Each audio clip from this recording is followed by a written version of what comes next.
British Council Real Listening Test, Test number 12.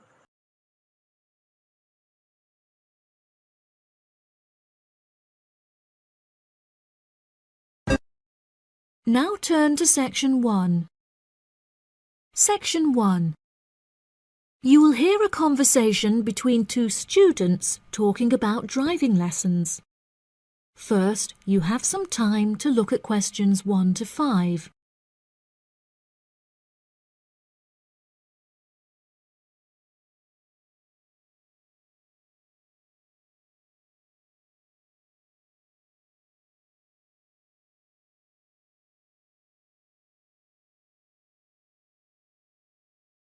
Now we shall begin. You should answer the questions as you listen, because you will not hear the recording a second time. Listen carefully and answer questions 1 to 5. Hi, Zach. I heard you passed your driving test. Congratulations. Thanks, Olivia.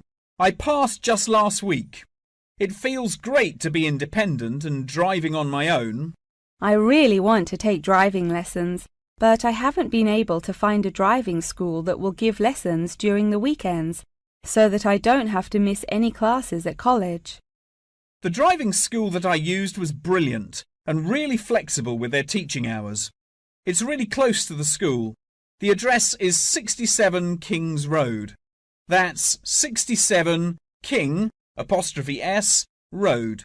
Oh, that's perfect. I don't like the idea of driving around busy streets. Did your teacher make you drive in urban areas, or did he mainly teach you on roads in the countryside? My teacher said that I had to learn on both in order to become a good and experienced driver. We would start in the city centre and then drive north above the city. He sounds like a good teacher. Would you mind giving me his contact details so I can ask him for lessons? Of course. My mother's friend Daniel Smith referred me to him. His name is Alan Sutcliffe. Could you spell the surname, please? Sutcliffe.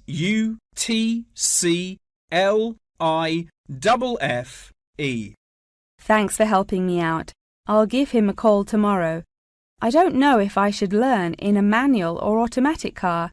How do I decide? I wasn't sure which type of car to learn in either. In the end, I chose to learn in a manual car because once you've learnt how to drive manually, you can drive automatic as well. Most cars on the road are automatic nowadays. OK, I think I'll learn with a manual car too then. Hopefully the teacher will be able to give me lessons in the evenings after school. It would be much better if you take the lessons during the day. It will be far easier for you to learn when there is enough daylight to clearly see everything going on around you. But you need to be an experienced driver to drive safely at night. How frustrating. I was hoping I wouldn't have to take lessons during the weekends. You're right, though. Safety comes first. Speaking of safety, you should wait until summer to start learning. It's really difficult and dangerous to drive in the wind and rain as a learner, so you should definitely wait until the weather is sunny and dry. OK, that's perfect, actually. It will give me some time to save up some money to pay for the lessons. Tell me about it. I had to work for months before I had enough money saved up. It was worth all the work when I finally got my driving licence, though. The whole process is so expensive. How much did it cost you in the end?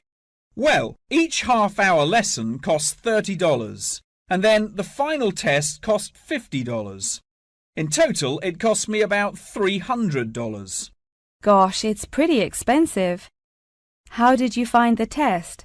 Was it really difficult? No, it wasn't too bad, and the man was really calm and friendly. I knew that I would have to perform 2 parking manoeuvres during the test, so I practiced them a lot beforehand, and that really helped. The test used to last 40 minutes, but it changed a bit. For the first 20 minutes of the test, he gave me directions, and I had to just drive around, and then the last 10 minutes was for demonstrating the manoeuvres. So the test is 30 minutes in total. OK, great, I'll remember that. Do you have any more advice? It's really good to practice driving a lot outside of driving lessons as well. Whenever my parents were running errands on the weekends, I would offer to drive them. My driving teacher also told me to buy a notebook to write down everything that I've learnt in it, like a diary. Haha, that sounds boring, but I'll do it if it helps. I found it really useful. Before my test, I read through everything I had written down, and it reminded me of a lot of things that I had forgotten about. It's really helpful for the theory test as well, because there's so much information to remember for it. That's great, Zach. Thanks for your help. No problem. See you at school. Bye. That is the end of section 1. You now have half a minute to check your answers.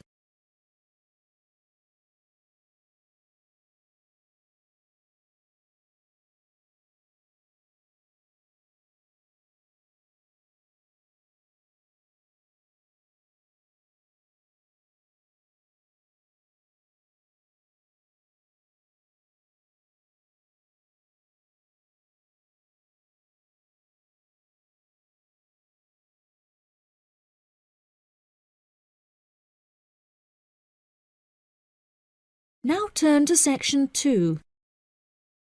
Section 2. You will hear part of a talk about Mount Rushmore given by a tour guide. First, you have some time to look at questions 11 to 15.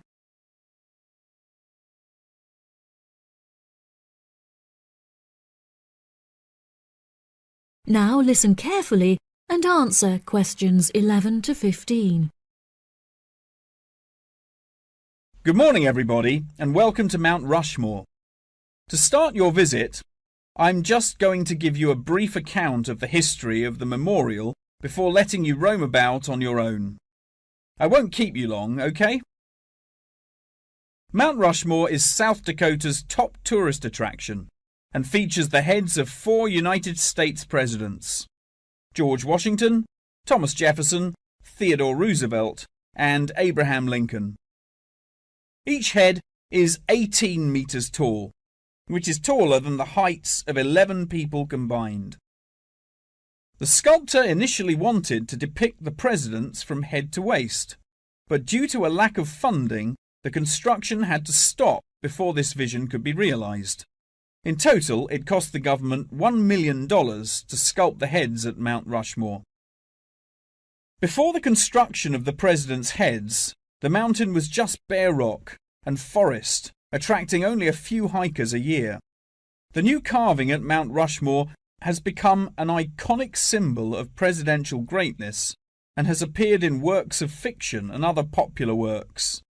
The sculpture has also worked perfectly as a way to develop tourism, which was its intended purpose, and now attracts over 2 million people a year. The original plan was to carve the presidents' faces into the granite pillars known as the Needles. However, the sculptor soon realized that these rocks were too eroded and delicate to support such a large sculpture.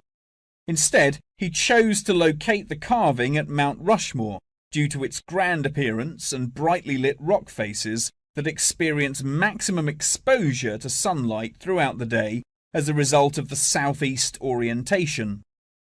Upon seeing Mount Rushmore, the sculptor declared, "America will march along that skyline."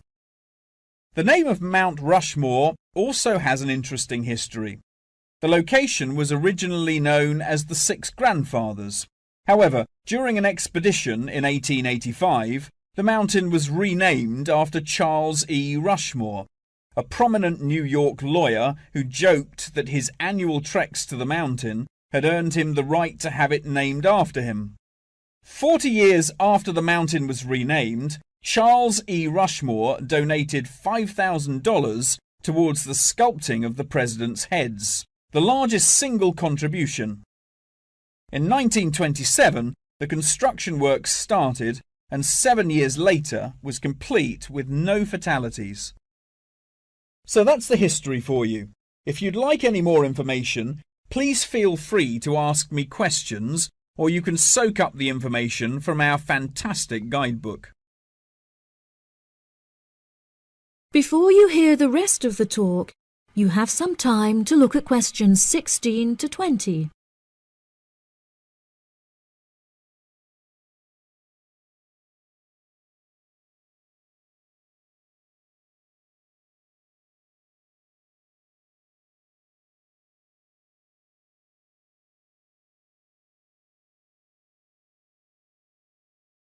Now listen and answer questions 16 to 20. Now I'm going to give you a plan of the site, and I'd just like to point out where everything is so that you can explore everything for yourself. We're currently standing at the entrance, which is marked with the arrow on the map. If you follow the trail up to our left, you will find the information centre. There's a great photo booth there where you can have your photograph taken with Mount Rushmore in the background for a fee of only $10. What a great souvenir! In front of us is the refreshment centre, where you can help yourselves to coffee, locally grown tea, and a delicious selection of cold drinks and biscuits. Be sure to stay hydrated as it can get really hot up here. To our right, not far up the trail, is the gift shop. Here we sell copies of the guidebook, and it's also the perfect place to pick up some small souvenirs for yourself, your family and friends. Now, further up the trail, behind the gift shop, is a big stone building with a workshop. This is where all of our souvenirs are made by hand, which you can purchase in the gift shop, like I said before. Some are even carved from pieces of rock taken from Mount Rushmore itself. If you carry on walking up the trail past the workshop, you'll find our state-of-the-art visitor centre, where you can find maps of the walking trails here at Mount Rushmore. Now for the real treat. After you have walked past the visitor centre, you can follow the trail up to the left, which will take you to our wooden shelter.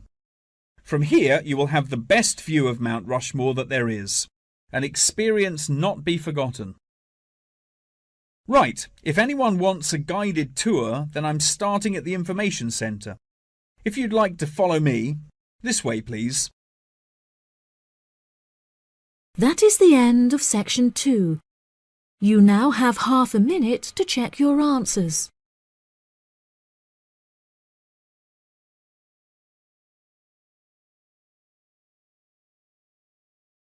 Now turn to section 3. Section 3. You will hear a conversation between a professor and a student talking about taking a course. First, you have some time to look at questions 21 to 25.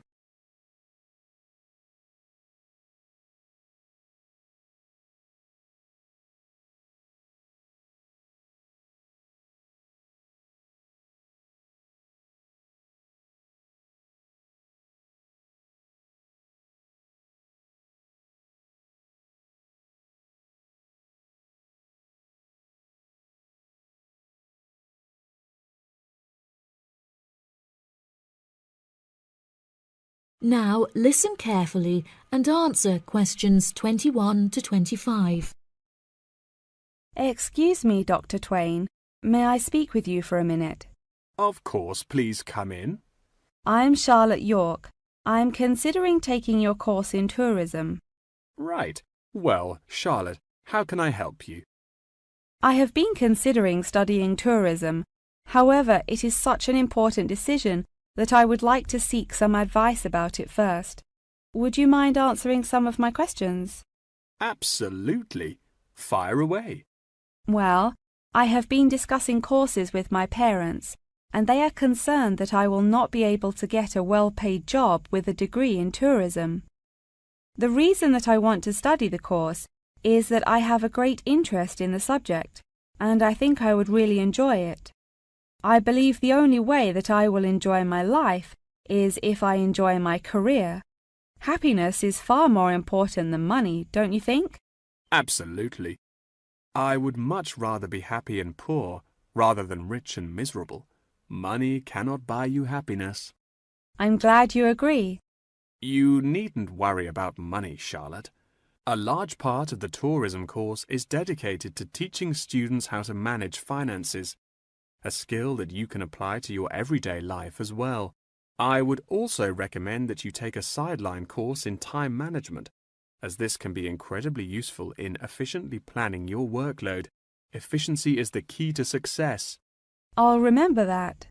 Now, I have found that some students have natural talents that really help them to succeed in the course. Communication skills, for example, can be very beneficial. Do you have any strengths? Maths was always my favourite subject at school, so I really enjoy solving mathematical problems. However, I find statistics quite difficult. I have always been very capable and self-sufficient. I have a lot of confidence in my abilities and will take the initiative in situations without needing to depend on anyone else for their help. That's a really great quality to have and will be particularly useful if you choose to study tourism. That's great. I would recommend that you spend some of your time researching the course. A lot of people who are uneducated on the subject claim that tourism is a shrinking industry and that it will become irrelevant in the future. If you study the published research, however, you will see that the truth is quite the opposite. The industry has, in fact, grown significantly as people have developed an ever-increasing interest in culture and travel. Have you compared the university course with a polytechnic? Yes, I have. I was interested in studying the course in modules. However, the university doesn't offer that option. I don't have enough funds to be able to attend an expensive university, so I was relieved to see that the course is quite affordable. I also considered attending a summer school instead of university to save money, and so that I could work during the rest of the year. But I really wanted the university experience. I think that university would suit you well. Before you hear the rest of the conversation, you have some time to look at questions 26 to 30.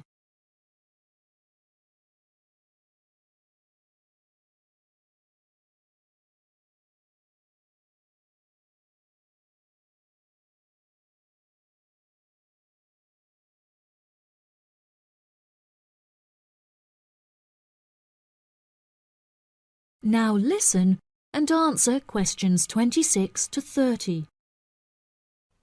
Now, what about the courses? Are you interested in any of the other subjects on offer? I have looked at a few. I was interested in travel and business as it sounds similar to tourism. That is really worth learning. However, be aware that it is difficult and will demand a lot of your time. Okay, that's good to know. You might find that Japanese is an interesting course and it will teach you valuable skills in speaking the language. Personally, it's not bad and could be of some help, but not that much. Okay, Japanese. Got that. What about medical care? Well, if you have time, the course will teach you a lot about curing diseases and illnesses or dealing with injuries outside, although it's not essential. So, okay, if it's useful, I'll take it. If you enjoy using technology and are worried about fulfilling the entry requirements, computing is very relaxed about the skills that applicants must possess. I'm terrible with computers, so I'm not sure that I would enjoy that course. How about public relations? Yes, I would recommend that course. It would be related to entering the tourism industry, as it will educate you on how to approach clients and develop associations with them. That's great. Thank you so much for your help. That is the end of section 3. You now have half a minute to check your answers.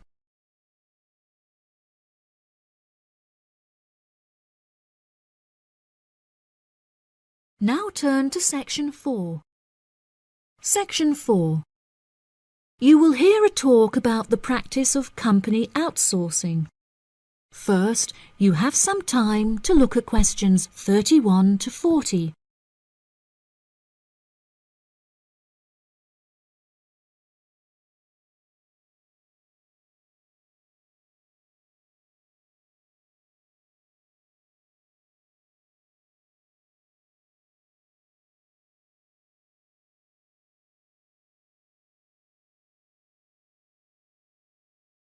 Now listen carefully and answer questions 31 to 40. Welcome, class, to your very first lecture in this series on business in the modern world, conducted by myself, Dr. Toby Bennett. Today, we will be looking into the practice of company outsourcing, using TCP technologies as a case study. Now, for those of you who are unfamiliar with this practice, I will give you a summative definition. Company outsourcing involves the contracting of various business activities by one company to another.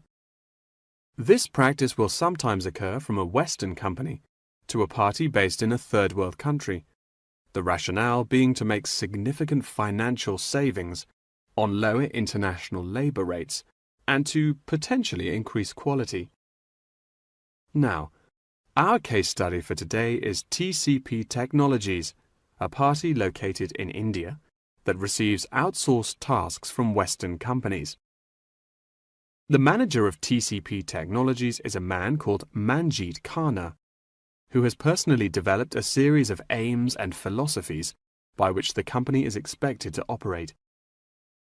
He claims that the most important of these philosophies is to create a workplace where each individual member has the opportunity to contribute their opinion to the operations of the company. That is to say that he found it important to develop a democratic environment. As a means of ensuring quality from every individual at TCP Technologies, a grading system has been developed that encourages an ethos of hard work and recognizes accomplishment. This grading of individuals is based upon a series of factors such as turnover, hours worked, and efficiency. Every month, Khanna publishes the grades on an internal website, where staff can access not only their own grades, but also compare it to others. A spirit of playful competitiveness has developed through this method, which has resulted in increased efficiency and turnover across the company. Khanna also saw it as essential to develop a culturally diverse group of employees as a means of presenting a multifaceted image that would appeal to a host of potential employees from across the globe. This cultural openness has not only increased the quantity of incoming contracted opportunities by 7%, but has also benefited the company itself significantly. A level of transparency now exists that had not before been apparent. According to questionnaires carried out recently, these newly introduced measures have significantly increased the rate of staff satisfaction, which has subsequently led to an increase of 32% in the company's income. These figures are truly admirable and serve as a testament to the measures that Khanna has introduced to the workplace at TCP Technologies. In a recent interview published by The Economist, he declared, "The figures speak for themselves. My system works." When asked if he had any advice for companies on methods they could employ to streamline workflow and increase turnover, he replied, "It's simple, really. A company must see itself not as one entity comprised of nameless components, but instead as a living organism composed of cells, each one essential to the functioning of the whole. I suggest that the motto by which your management operates will be Employee First."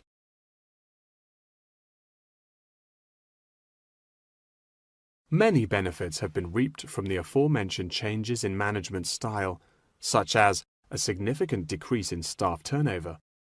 This improvement alone has solved many problems that had before stunted the growth of the company. A lot of these improvements came from the realization that the solution does not have to be produced internally, but can come from any other company. The grading system also immeasurably enhanced the dynamics of the company. The fact that this measuring system is solely produced for staff members and inaccessible by management means that it cannot be used as a judging criterion for promotion. It has proven itself a relaxed and informal means of stimulating workflow. When asked about specific features of his managing style, Kana mentioned that it is important for him to respond personally to any complaints filed by staff members.